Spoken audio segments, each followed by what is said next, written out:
नमस्कार विद्यार्थी मित्रांनो, मी खेमचंद्र पाटील आपलं जिजाऊच्या मोफत स्पर्धा परीक्षा मार्गदर्शन केंद्र या YouTube चॅनलवर आपलं स्वागत करतोय. रोज संध्याकाळी 4 ते 5 या दरम्यान आपलं जे ऑनलाईन सेशन सुरू असतं त्याच्यातला आज पुढचा टप्पा आपण या ठिकाणी घेणार आहोत. आपण गणितामधले 20 ते 25 प्रश्न आपण या ठिकाणी चर्चा करणार आहोत. ऑलरेडी 10 ते 15 सेशन्स आपण 5 ऑगस्ट पासून सुरू केलेले आहेत. त्यामध्ये जे विद्यार्थी आजच्या सेशनला नवीन असतील त्यांनी चॅनलला लाईक करा, सबस्क्राईब करा आणि जास्तीत जास्त विद्यार्थ्यांपर्यंत या चॅनलची लिंक शेअर करा. आपल्याला ऑगस्ट संपेपर्यंत 1000 सबस्क्रायबर या चॅनलवर आपल्याला पूर्ण करायचे आहेत. जिजाऊच्या मार्फत ऑनलाईन आणि ऑफलाईन असं दोघं पद्धतीने लेखी आणि मैदानी प्रशिक्षण या ठिकाणी केलं जातं.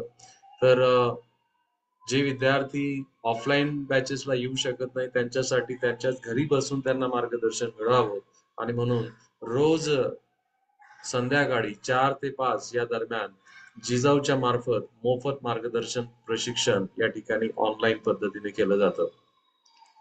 आज आपण गणित आणि गणितामधले स्पेसिफिकली काही प्रश्न बघणार आहेत. त्याच्यातला पहिला प्रश्न आपल्या समोर आला आहे. प्रत्येकाने पेपर पेन्सिल घेऊन बसा आणि प्रत्येकाने प्रश्न सोडवण्याचा प्रयत्न करा. काही सेकंदानंतर मी तुम्हाला या प्रश्नाचं उत्तर सांगणार आहे आणि म्हणजे आपल्याला तपासता येईल की आपलं उत्तर बरोबर आहे की नाही ते आपल्याला तपासता येईल. जितका जास्त सराव तुम्ही स्वतः कराल त्यावेळेस तुम्हाला तुमच्या चुका कुठं होत आहेत हे जर तुम्हाला व्यवस्थित समजलं तर परीक्षेमध्ये त्या चुकांची पुनरावृत्ती होणार नाही. लक्षात घ्या. सरावाचा फायदा काय असतो की सरावामध्ये आपण ज्या चुका करतो सहसा त्या चुका आपल्याकडनं परीक्षेमध्ये होत नाही आणि मग परीक्षेमध्ये चुका नाही झाल्या तर मग आपली साहजिकच आपला नंबर त्या ठिकाणी पुढे येणार आहे. मुंबई महानगरपालिकेच्या लिपिक पदासाठी जवळपास 1800 जागांचं नोटिफिकेशन आलेलं आहे. ती परीक्षा सरळ सेवेच्या माध्यमातून घेतली जाणार आहे. त्या पर्टिक्युलर ऍडव्हर्टाइजमेंटचा डिटेल व्हिडिओ मी तुम्हाला येणाऱ्या 2-3 दिवसामध्ये अपलोड करेल. त्या पोस्टच्या विषयी थोडस त्यामध्ये द्विधा आहे तर ते क्लॅरिफिकेशन आल्यानंतर मी तुम्हाला त्या संबंधित संपूर्ण माहिती देईन. तुम्ही कोणत्याही शाखेचे पदवीधर असाल तर त्या पदासाठी तुम्ही अप्लाय करू शकता. त्याच्यामध्ये किती पगार असतो, परीक्षा कशा स्वरूपाची होणार आहे, परीक्षेचा फॉर्म भरण्याची अंतिम तारीख काय आहे, परीक्षा साधारणतः कधी होऊ शकते, या सर्व गोष्टींची इत्थंभूत माहिती मी तुम्हाला त्या व्हिडिओमध्ये देणार आहे. रोमन संख्यांच्या चिन्हानुसार m-d भागीला l म्हणजे किती. आता इथं रोमन अंकांच्या बाबतीत मी तुम्हाला दिलेलं आहे. m म्हणजे किती असतो, 1000 असतो. 1000 वजा डी म्हणजे 500 असतो आणि l चा अर्थ होतो 50. सो बोर्डमासच्या नियमाप्रमाणे पहिल्यांदा भागाकार केला जाईल. सो 1000 वजा 500 भागीला 50 म्हणजे किती आले 10 आणि 1000 वजा 10 990 तुमचं उत्तर येणार आहे. मला पूर्ण खात्री तुमचं पण उत्तर 990 आलं असेल. रोमन नंबर्सवर जर तुम्हाला काम करायचं असेल तर हा चार्ट तुम्ही लिहून घ्या. ओके, चला पुढचा प्रश्न आपल्या समोर येतोय. प्रत्येकाने उत्तर देण्याचा प्रयत्न करा. 970 रुपयात 50 रुपयाच्या जास्तीत जास्त किती नोटा असू शकतील. काही प्रश्न सहज आपल्याला जमतात बघ आणि परीक्षा ही नेहमी सोप्या, मध्यम आणि कठीण अशा या सर्व प्रकारच्या प्रश्नांचं मिश्रण असतं. त्याच्यामध्ये सर्वच प्रश्न कठीण असतील असं कधी होत नाही, सर्वच प्रश्न सोपे असतील असं पण कधी होत नाही. तर हे नेहमी या सर्वांचं संमिश्र स्वरूप त्या ठिकाणी आपल्याला परीक्षेमध्ये बघायला भेटतं. ओके, 970 रुपयाच्या म्हणजे मग 970 ला तुम्हाला 50 ने भागावं लागेल. 970 ला 50 ने जर भागितलं तर इथं 19 चा पूर्ण भाग जाईल, 20 रुपये खाली उरतील. तर जास्तीत जास्त विचारलंय तर जास्तीत जास्त 19 नोटा त्या ठिकाणी असायला पाहिजे. पुढचा प्रश्न बघा. 8 ऑक्टोबर 2016 ला दुसऱ्या शनिवारची शासकीय सुट्टी आहे, शासकीय सुट्टी होती. तर चौथ्या शनिवार सुट्टीचा दिवशी कोणती तारीख असेल. 7 दिवसानंतर तीच तारीख पुन्हा पुन्हा येते. 7 तारीख पुन्हा पुन्हा तीच येते 7 दिवसानंतर, कारण आठवडा हा 7 दिवसांचा असतो. लक्षात घ्या, आठवडा हा 7 दिवसांचा असतो. म्हणून 8 ऑक्टोबर नंतर 7 जर मिळवले तर 15 ला तिसरा त्या ठिकाणी शनिवार असणार आहे आणि 15 मध्ये जर 7 मिळवलं तर 22 ऑक्टोबर या रोजी तुमचा हा तिसरा शनिवार त्या ठिकाणी असणार आहे. कॅलेंडर आणि क्लॉक्सवर हे प्रश्न आपल्याला विचारले जातात. पुढचा प्रश्न आपल्याला हा भूमितीवर विचारलाय. भूमितीमध्ये देखील एक डिटेल व्हिडिओ करण्याचं प्लॅनिंग या ठिकाणी चाललेलं आहे. तर व्हिडिओ त्याच्यावरचा पण एक डिटेल व्हिडिओ तुम्हाला काही दिवसामध्ये बघायला भेटेल. 13 सेंटीमीटर लांब व 5 सेंटीमीटर रुंद दोन आयत परस्परांना जोडले तर तयार होणाऱ्या आयताची परिमिती किती? 5 सेंटीमीटर लांब व 5 सेंटीमीटर रुंद, रुंदीचे दोन आयत आहे. ओके, दोन आयत म्हणजे दोघं आयत सारखेच आहे. म्हणजे बघा, या ठिकाणी एक आयत असा आहे की ज्याची लांबी 13 आहे आणि रुंदी 5 आहे, आणि दुसरा पण एक 13 आणि 5 वाला आहे. म्हणजे हे जर जोडले, हा 13 आणि ही 5 रुंदी त्याची, तर त्याची लांबी आता 26 होऊन जाईल. लांबी त्याची 26 होऊन जाईल. म्हणजे ही 26 आहे आणि खालची पण 26 होऊन जाईल, पण रुंदी तेवढीच राहील, त्याची रुंदी तेवढीच राहील. मग 26 अधिक 26 अधिक 5 अधिक 5 म्हणजे 26 आणि 26 52, 52 आणि 10, 52 आणि 10 62 तुमचं उत्तर यायला पाहिजे या ठिकाणी. पण 62 आहे दिलेलं आहे, म्हणजे पर्याय क्रमांक उत्तर पर्याय क्रमांक 4 असणार आहे. येस, पर्याय क्रमांक 4 तुमचं उत्तर असेल. ओके, आयताची परिमिती म्हणजे चारही बाजूंची बेरीज, समोरासमोर. बघा, ही समोरची बाजू 13 होती, तर ही पण 13 आहे. म्हणजे 13 आणि 13 26 आपण घेतले. तर ही रुंदी 5 इकडची, 5 इकडची पण 5 आहे, ती 10 घेतली. ओके, चला पुढचा हा अपूर्णांकांची बेरीज वजाबाकी आपल्याला करायची आहे. बेरीज वजाबाकी करायची आहे. अपूर्णांकांचे छेद समान असतील तर अपूर्णांकांची बेरीज वजाबाकी करताना काहीच त्रास घ्यावा लागत नाही, हे सर्वांना माहिती आहे. अपूर्णांकांचे छेद जर समान असतील तर फारसा त्रास तुम्हाला घ्यावा लागत नाही. चला करून टाका. ओके, सो 15 आणि 6, 15 आणि 6 21 वजा 2 वजा 4 भागीला 7, म्हणजे इफेक्टिव्हली 21 वजा 6 म्हणजे 15/7. तुमचं पण उत्तर 15/7 आलं असेल. अपूर्णांकांचे छेद सारखे असतील तर कदाचित काहीच वेळ त्यामध्ये लागत नाही. ओके, चला इथपर्यंतचा व्हिडिओ तुम्हाला आवडला असेल तर लाईक करा, सबस्क्राईब करा आणि जास्तीत जास्त विद्यार्थ्यांपर्यंत शेअर करा. जिजाऊच्या स्पर्धा परीक्षा मोफत मार्गदर्शन केंद्राच्या युट्यूब चॅनलवर जर तुम्ही पहिल्यांदा जर आले असाल तर चॅनलला लाईक करा आणि सबस्क्राईब करा. बेल आयकन दाबायला विसरू नका विद्यार्थी मित्रांनो, कारण नवनवीन व्हिडिओज ची नोटिफिकेशन तुम्हाला त्या माध्यमातून येत राहील. बी गुणिला 108 बरोबर बी, तर बी बरोबर किती? आता हा इथं छेदस्थानी आहे, इकडे जाताना तो गुणाकार करेल. सो बी बरोबर 8 गुणिला 8, 8 गुणिला 8 म्हणजे 8चा वर्ग, 8चा वर्ग तुमचं उत्तर 64 असायला पाहिजे. म्हणजे या पर्टिक्युलर व्हिडिओमध्ये तुम्हाला असं रिअलाइज होईल, काही प्रश्न अगदी साध्या बोटावर तुम्ही त्या ठिकाणी करू शकताय आणि असतात, नक्की आपल्याला तसे प्रश्न आलेले असतात, परंतु आपण त्या प्रश्नांपर्यंत कदाचित जाऊ शकत नाही, किंवा त्या प्रश्नापर्यंत जाईपर्यंत आपली बरीच एनर्जी आपली गेलेली असते, कॉन्फिडन्स गेलेला असतो, आणि म्हणून तो सोपा वाटणारा प्रश्न देखील आपल्याला ऐन वेळेस कठीण वाटायला लागतो. हे होणं स्वाभाविक आहे. या सर्व गोष्टींचा अनुभव तुम्ही सरावामध्ये घ्या, म्हणजे ऍक्च्युअल परीक्षेमध्ये तुम्हाला डायरेक्ट त्याच्यावर विजय मिळून आपल्याला काम करता येईल. लक्षात घ्या, एकदा तरी त्या गोष्टीचा अनुभव आला पाहिजे. एकदा जर तुम्ही त्या गोष्टीचा अनुभव घेतला तर त्याच्यावर तुम्ही काहीतरी सोल्युशन शोधतात, की ह्या बाबा असं काम होत नाही तर दुसरं काहीतरी केलं पाहिजे, तसं होत नाही तर अजून दुसरं तरी काहीतरी केलं पाहिजे. तर हे आपण सरावानेच त्या ठिकाणी अचीव करू शकतो. पुढचा हा जरी लांबलचक असला प्रश्न तरी चांगला प्रश्न, हा शेकडेवारीवरचा प्रश्न आहे आणि म्हणून सांगितला. मागचा प्रश्न थोडासा सोपा होता, अर्ध्या ओळीचाच होता. हा प्रश्न आता 3 ओळींचा आहे, 2.5 ओळींचा आहे, थोडासा लांब. तर अशा प्रकारचं तुम्हाला बॅलन्सिंग करावं लागणारच आहे. हा, रावसाहेबांच्या बागेत विविध प्रकारची 2100 झाडे आहेत, 2100 झाडे आहेत. त्यापैकी 25 झाडे आंब्याची आहेत, 20 झाडे नारळाची आहेत आणि 40 झाडे फणसाची आहेत आणि उरलेली झाडे सुपारीची आहेत. मग सुपारीची शेकडेवारी तुम्ही पहिल्यांदा काढून घ्या. मग त्याच्यासाठी असलेले झाडं 25%, 20% आणि 40% यांची जर तुम्ही बेरीज केली, 25% झाडे आंब्याची होते, 20% झाडं नारळाची होती आणि 40% फणसाची होती. तर यांची जर तुम्ही बेरीज केली तर 85% झाडं हेच होत आहेत.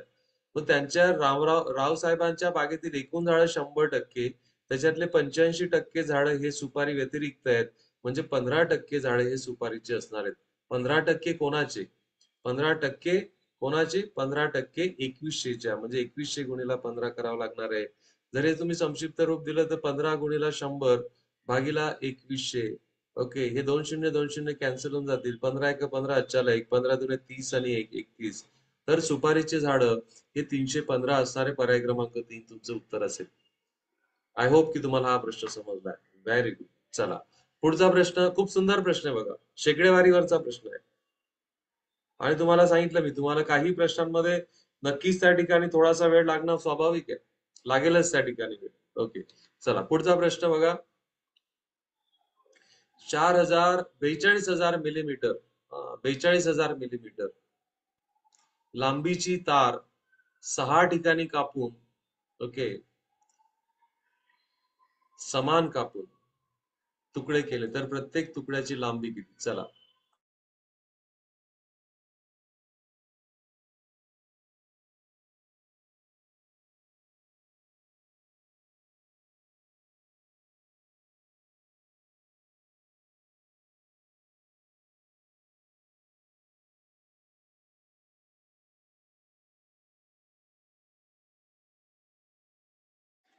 आता बघा 6 ठिकाणी कापलेली आहे. 6 ठिकाणी जर कापले असेल बघा, इथं जर मी 1 2 3 4 5 6, तर तुकडे किती होतील? पहिला तुकडा, दुसरा तुकडा, तिसरा तुकडा, चौथा, पाचवा, 6वा आणि 7वा तुकडा होईल. 7 तुकडे होतील. म्हणजे 42,000ला तुम्हाला 7ने भागावं लागेल. 7 1 7, 7 सकम 42. म्हणजे एवढे एवढे काय झाले? मिलीमीटर. एवढे मिलीमीटर. आणि तुम्हाला माहिती असेल विद्यार्थी मित्रांनो, 100 मिलीमीटरचा 1 मीटर होतो. 1 मीटर होतो. मग जर 6,000 मिलीमीटर आहे तर याचं उत्तर येणार आहे 6 मीटर.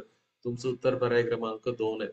येस, 6 तुकडे होणार नाही. 7 मीटर म्हणून तुम्हाला फसवण्यासाठी पहिला पर्याय 7 देऊन टाकलाय. परीक्षेमध्ये बऱ्याच वेळेस जर तुम्हाला तो प्रश्नामध्ये अडकवू नाही शकला, तर त्याचा प्रयत्न असतो की तुम्हाला तो पर्यायांमध्ये अडकवेल. चला, पुढचा प्रश्न. खालीलपैकी सर्वात मोठी संख्या कोणती? अशा प्रकारचे क्वेश्चन्स आपण केलेले आहेत. यस, अशा प्रकारचे क्वेश्चन्स आपण केलेले आहेत.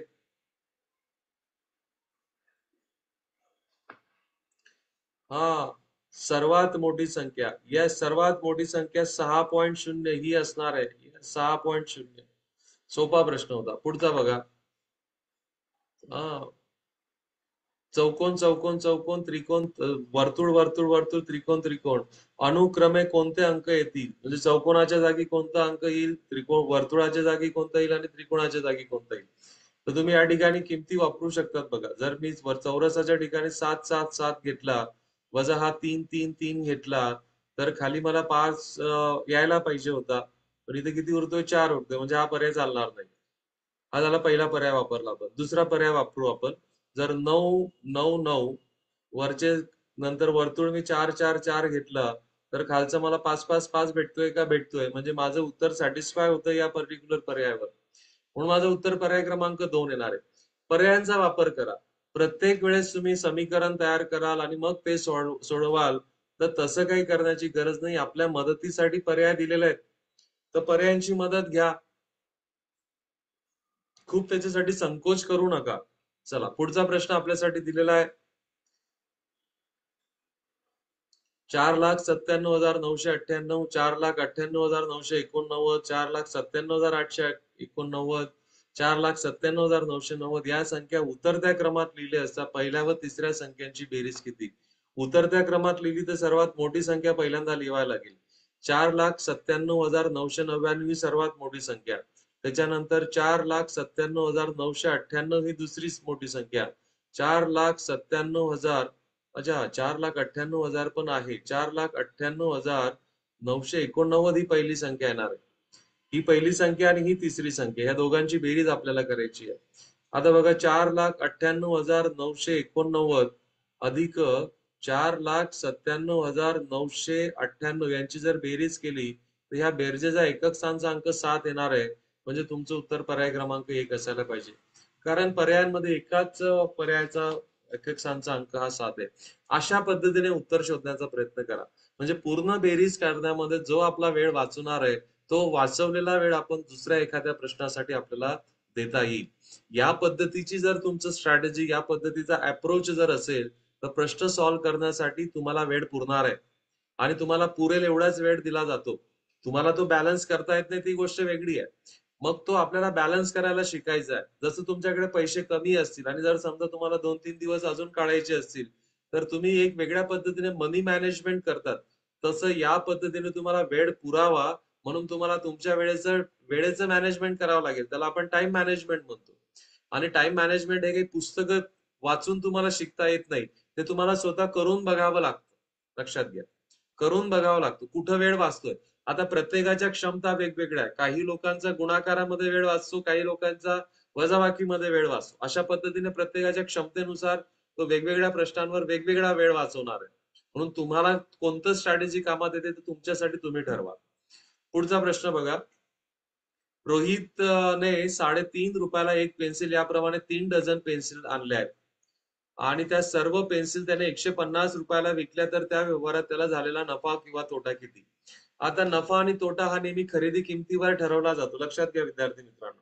नफा तोटा हा कशावर ठरवला जातो? खरेदी किमतीवर ठरवला जातो. मग त्याची 3 डझन या पेन्सिली आणण्यासाठी किती त्याने पैसे खर्च केले ते बघा.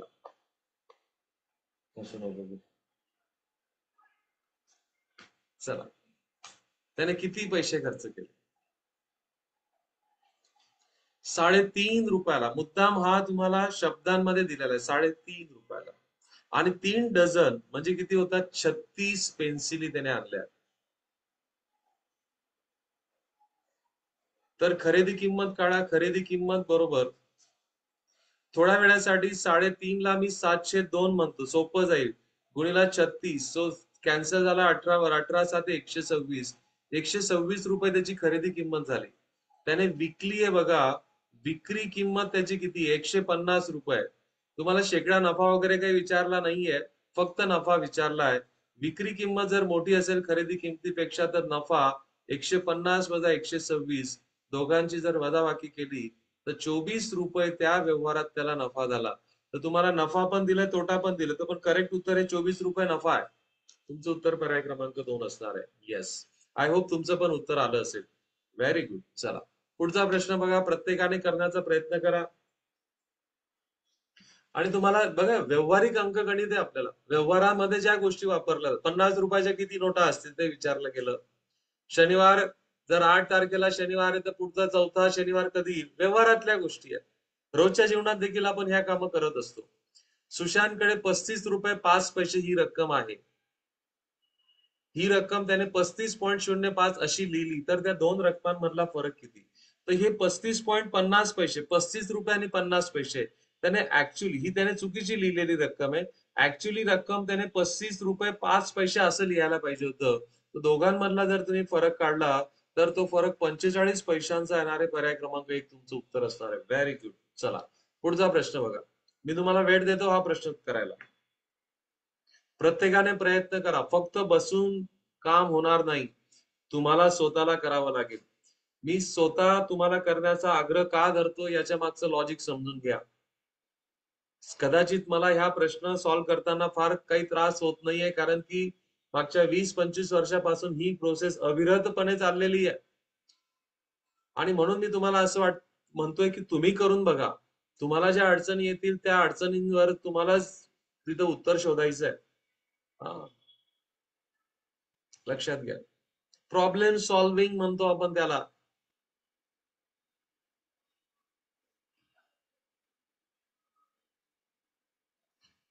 धनेश जवळ, नाव पण धनेश आहे.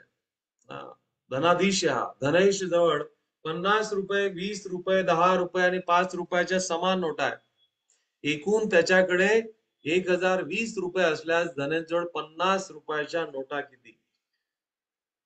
आता बघा, हा पर्यायाने तुम्ही करू शकतात. बघा कोणते पर्याय पटापट पटापट उडवू शकतात.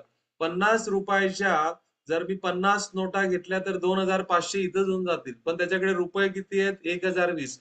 म्हणजे हे तर उत्तर माझं येतच नाही. मी 50 रुपयाच्या 68 नोटा घेतल्या तर 3400 रुपये इथंच तयार होऊन जातील. म्हणजे हे पण उत्तर येत नाही.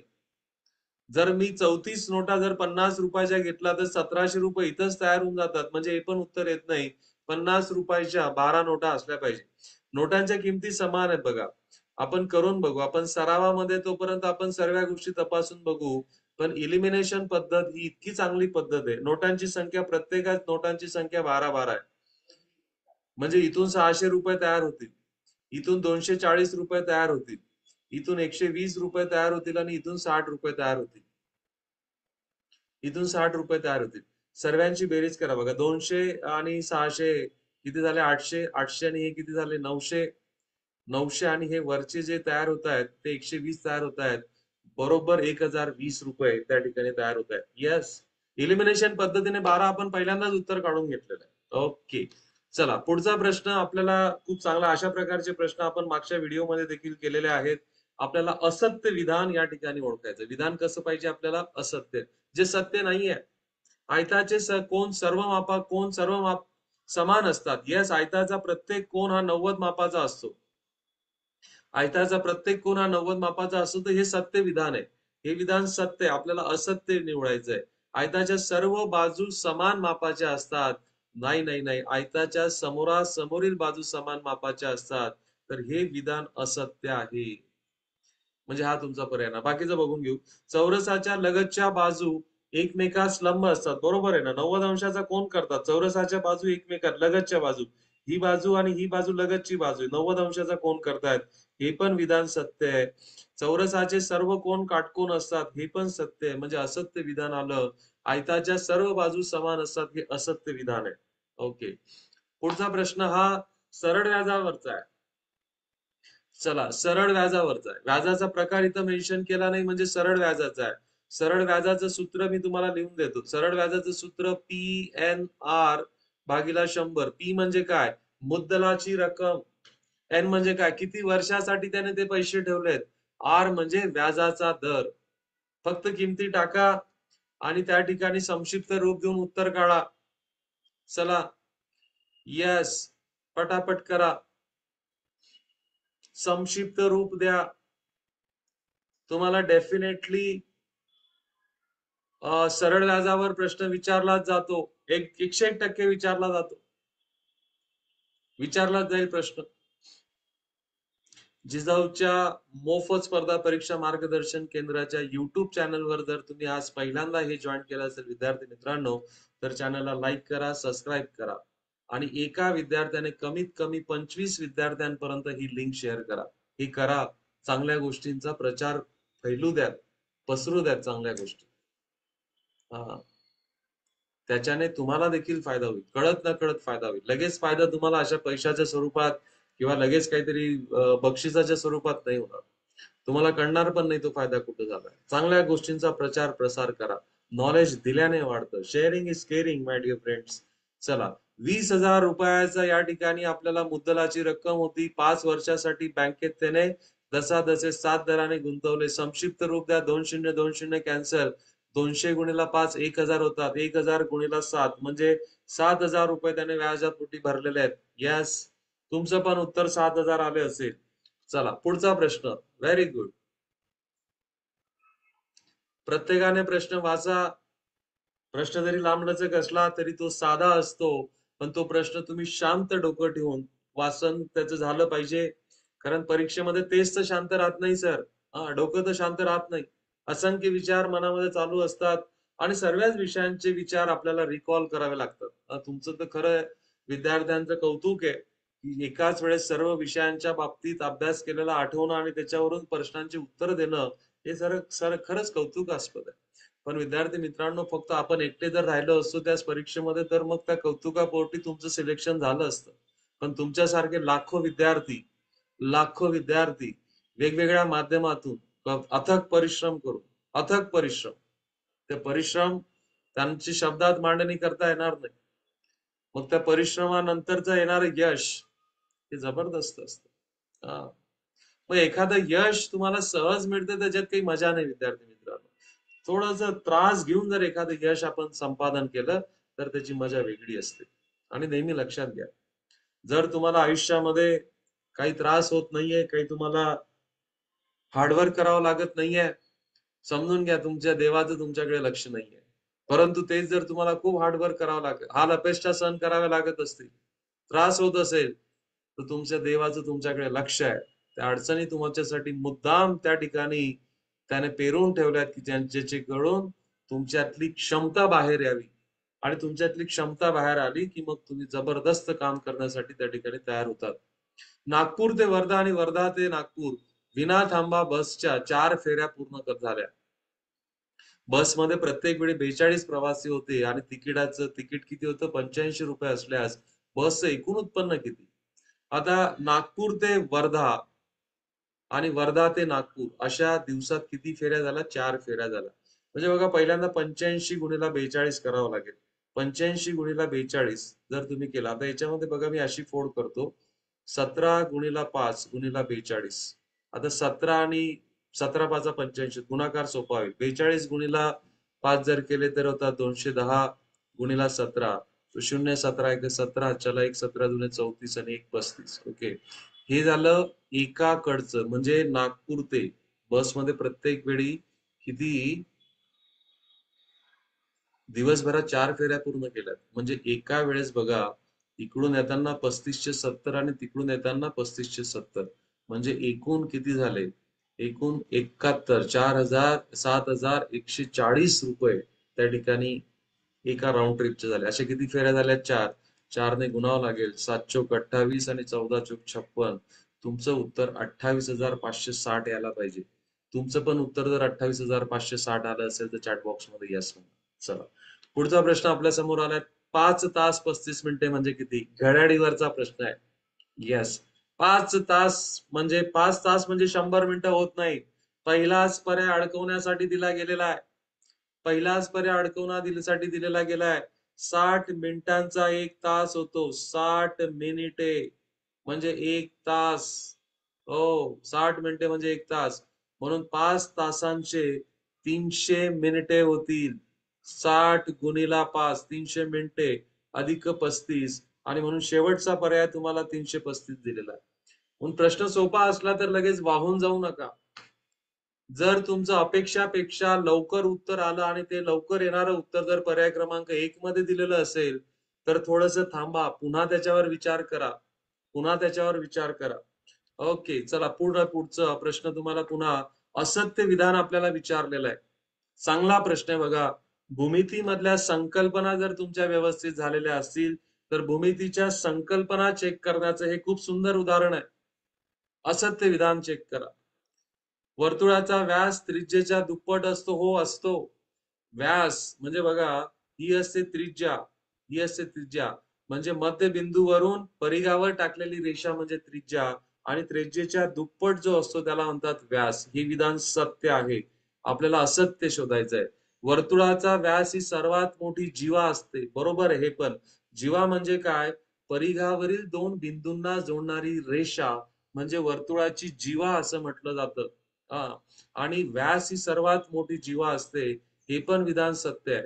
वर्तुळाची त्रिज्या ही व्यासाच्या निम्मे असते. हे पण सत्य आहे.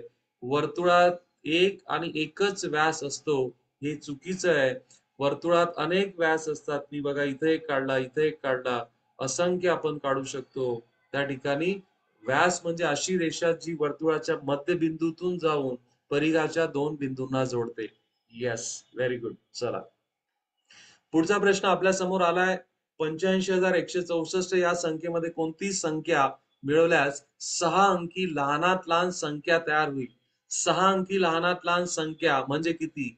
6 अंकी लहानात लहान संख्या म्हणजे 1 लाख. 1 लाख म्हणजे 6 अंकी लहानात लहान संख्या. मग याच्यामध्ये किती मिळवले म्हणजे तुमची 6 अंकी लहानात लहान संख्या तयार होईल? तर ह्या चारामध्ये तर पहिले 6 मिळवला पाहिजे, म्हणजे एकक स्थानी 0 येईल. म्हणजे पर्याय क्रमांक 1 आणि 4 तर तुमचं उत्तर येतच नाही. हे ओळून टाका पहिल्यांदा. मग 85,164 मध्ये पहिल्यांदा आपण 14,836 मिळवून बघू. बघा, 6 4 10 अच्चाला 1 पुन्हा 10 अच्चाला 1 पुन्हा 10 अच्चाला 1 0 हच्चाला 1 आणि या ठिकाणी 10 झाले. तर तुमचं उत्तर या ठिकाणी पर्याय क्रमांक 2 यायला पाहिजे. ओके, सो तुमचं उत्तर पर्याय क्रमांक 2 यायला पाहिजे. चला, पुढचा प्रश्न तुमच्या समोर आलाय. चुकीचा पर्याय कोणता? या ठिकाणी आकृतीचं प्रेझेंटेशन तुम्हाला दिलेलं आहे. तर चुकीचा पर्याय कोणता तुम्हाला विचारलाय. तर हा बरोबर वर्तुळाचा 1/4 भाग आहे, तर 1/4 याला बरोबर लिहिलेला आहे. हा पण वर्तुळाचा 1/4 भाग आहे, तर हा पण बरोबर आहे. पण हा 104 भाग नाहीये विद्यार्थी मित्रांनो, हे चुकीचा पर्याय आहे. म्हणून हा उत्तर यायला पाहिजे. उत्तर हा चुकीचा आहे म्हणून हा उत्तराचा पर्याय यायला पाहिजे. 1 ते 100 पर्यंत सर्वात मोठी मूळ संख्या, 1 ते 100 पर्यंत सर्वात मोठी मूळ संख्या 97 आहे आणि सर्वात लहान मूळ संख्या ही 2 आहे. यांचा गुणाकार तुम्हाला विचारलाय तर यांचा गुणाकार तुमचा 194 होणार आहे. म्हणून मी तुम्हाला 1 ते 100 पर्यंतच्या मूळ संख्यांचं पाठांतर करायला लावलं होतं आणि त्याचा उपयोग तुम्हाला इथं होईल. तर अशा प्रकारे विद्यार्थी मित्रांनो, आज आपण या ठिकाणी गणितावरचे कमीत कमी 20 ते 25 प्रश्न या ठिकाणी डिस्कस केले. प्रत्येक प्रश्नाने आपल्याला एक वेगळा विचार दिलेला आहे, एक वेगळा कॉन्फिडन्स दिलेला आहे. आय होप की तुम्हाला हे सेशन आवडलं असेल. सेशनला लाईक करा, सबस्क्राईब करा आणि जास्तीत जास्त विद्यार्थ्यांपर्यंत शेअर करा. चलो, thank you very much. Bye bye. Happy learning.